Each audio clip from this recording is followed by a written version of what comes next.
Jérôme Bretagne, Daniel Riolo. Allez, on y va. Il nous reste 10 minutes. Que je m'en fous pas. C'est parti. La grosse info du jour, c'est Ranieri viré donc à Leicester après la défaite d'hier donc en Ligue des Champions. Viré, mais c'est dommage qu'en Ligue des Champions finalement ils peuvent encore se qualifier. C'est dommage, c'est pas que c'est dommage, c'est que c'est dingue, c'est fou. Est-ce que le timing est le bon quoi? En fait, mais quel timing? Non mais tu vires ton entraîneur qui t'a donné un titre. Il a une équipe en bois, il t'emmène au titre et l'année d'après, alors qu'il essaye, il fait ce qu'il peut pour te sauver, ça va pas bien. T'es en 8e de Ligue des Champions à 2 semaines de tenter le coup, même improbable, de tenter le coup parce que c'est jouable après le 2-1 et tu le vires. Mais déjà, qui sont ces dirigeants quoi? Déjà de sortir de la poule. Déjà, c'est pas mal. Les résultats d'Angleterre, on pensait quand même. De toute façon, il fallait pas être que entraîneur ou joueur pour savoir que ça allait être compliqué cette année. La remise en question, la décompression, ils ont perdu en plus quand même un joueur très important. Et aujourd'hui, ils galèrent. Et les joueurs, c'est à eux de se remettre en question avant de changer l'entraîneur. Donc c'est quand même ahurissant ce qui s'est passé aujourd'hui à Leicester. Alors la suite de cette histoire, parce que bon là-dessus on est d'accord, on trouve ça dingue, c'est parfois les dirigeants, avant de prendre ce genre de décision-là, consultent un peu le groupe. Ouais. Ça peut arriver. En France, je sais pas si en Angleterre c'est comme ça, mais est-ce qu'on va avoir d'abord des réactions, parce que les joueurs l'année dernière ont vécu quand même un truc inoubliable. Ça marque à vie. Ça marque à vie. Donc, est-ce que les joueurs ont été consultés? Est-ce qu'on va entendre des messages de soutien de mecs comme Vardy qui aura un titre et peut-être il n'en aura pas d'autres, et le gars a même joué un Euro, il a porté le maillot de l'Angleterre grâce à ce qu'il a fait l'année dernière et grâce à ce coach. Mahrez est devenu meilleur joueur d'Angleterre grâce à cette équipe et à ce coach. Est-ce que ces mecs-là vont s'exprimer? Parce que c'est assez original, c'est pas banal du coach qui se fait virer, c'est une histoire un peu particulière. Donc j'espère que les joueurs ne vont pas avoir cette ingratitude-là de ne pas parler. Il y a des cas où tu peux comprendre qu'ils parlent pas. Là, vu la situation originale de ce club depuis 1 an et demi, ça me ferait vraiment mal que Mahrez, Vardy et quelques joueurs ne s'expriment pas pour dire qu'ils comprennent pas.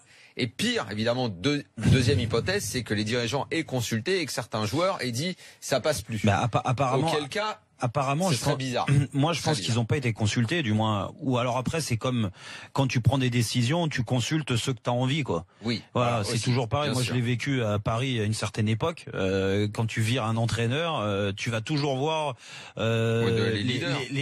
Du moins les leaders qui ont eu des problèmes avec lui. Comme ça, c'est plus simple. Ils te disent. Pour virer Guy Lacombe, on est venu te voir. Non, mais c'est pas pour virer Guy Lacombe, pour virer Laurent Fournier. C'est à cette époque-là où Guy Lacombe arrive. On était plusieurs leaders. Évidemment, sur les leaders, ils sont allés voir les 2-3 leaders qui avaient eu des conflits avec Laurent Fournier. Du moins, il fallait le faire pour avoir des conflits avec Lolo. Ouais. Et à l'arrivée, ils ont pris la décision de le virer. Mais leur décision, elle était déjà prise. Oui, c'est pour se rassurer de leur décision. Exactement. Là, je pense que c'est la même chose parce que j'ai entendu après le match d'hier, je crois que c'est Drinkwater qui a donné la balle de but à Vardy et qui dit on est dans une situation pas favorable, mais ça peut sentir bon pour nous pour la qualif.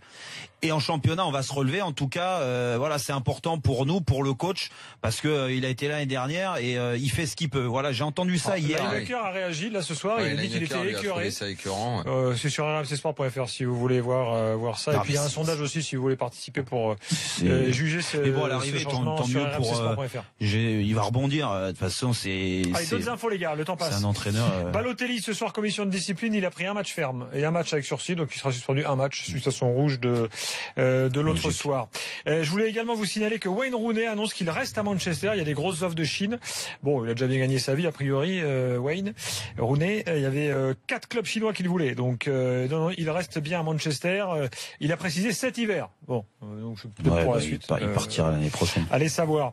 Dans le je m'en fous pas, vous signalez également que les candidatures à la présidence de la Fédé sont validées. Il y aura donc Le Gret, candidat, Rousselot, et puis 2 petits candidats, Éric Thomas, vous savez, le président du foot amateur. Et puis David Donadei, qui est un personnage que l'on connaît, puisqu'il a déjà fait parler de lui dans différentes affaires. Rappelez-vous, c'est lui qui avait organisé un match de soutien à Mousse Diouf à l'époque, et la femme de Mousse Diouf l'avait ensuite attaqué en justice. Il a été appelé un jour, il a été sur le banc du Red Star, interviewé par la télé alors qu'il n'était pas au Red Star. Voilà, un personnage... étonnant, David Donadei, qui est candidat à la présidence de la Fédé et qui a donc réussi à avoir les parrainages, parce qu'il faut quand même des parrainages de président de district, de ligue, pour être candidat. Un peu de mercato pour vous dire que Nice, Lyon et Monaco supervisent 2 joueurs de Benfica qui s'appellent Bruno Gaspar et Pedro Rebocho. 2 latéraux, voilà, qui sont suivis de près, 2 jeunes joueurs supervisés. Nice, Lyon et Monaco. Ouais, bah ça va être dur pour deux de ces équipes si Monaco se met dessus. Ce sera le secteur. Quand on voit leurs photos là sur RMC Sport, sur Sport SFR, sur BFM Sport, on a l'impression qu'ils ont 12 ans et demi, les deux. Pour le PSG, ce sera le principal secteur de recrutement la saison prochaine. Le latéraux. Oui. Et puis le président de l'UEFA, Séphérine. Oui. Déjà, il y en a 2 qui vont partir. À gauche, il y a souci, et à droite. Séphérine, le président de l'UEFA, a dit aujourd'hui par ailleurs qu'il n'y aurait jamais de Super League, donc il exclut ça. Il veut garder la Ligue Europa et la Ligue des Champions en l'état. Il trouve que c'est très bien. Qui a dit ça? Le président de l'UEFA, Séphérine, le Slovène. J'oublie toujours son nom, comment il s'appelle? Séphérine. Ah, Séphérine. Bah, c'est une bonne idée. Et pour conclure, on a reçu une petite lettre d'Alain des Deux-Sèvres. Il nous écrit et il nous dit: messieurs, je vous entends prononcer tous les jours Payet, le nom d'un joueur qui manifestement s'orthographie Payet. Voilà bien une curieuse incohérence. Quand je ne vous ai jamais entendu parler de Coupette ou de Jalette, pas plus que d'Aimé Jacquette. Nous dit Alain. Je ne m'attends évidemment pas à vous entendre évoquer Guy Mollette, qui n'a jamais été international. Est-ce votre redevance à la Yankee Mania qui vous enjoint de débriefer plutôt que d'analyser, de décrypter? Comment il s'appelle? Il s'appelle Alain. Mais Alain, c'est très bien ce que tu nous écris, et bravo pour ton courrier, sauf que là, en l'occurrence, on a demandé à Dimitri Payet.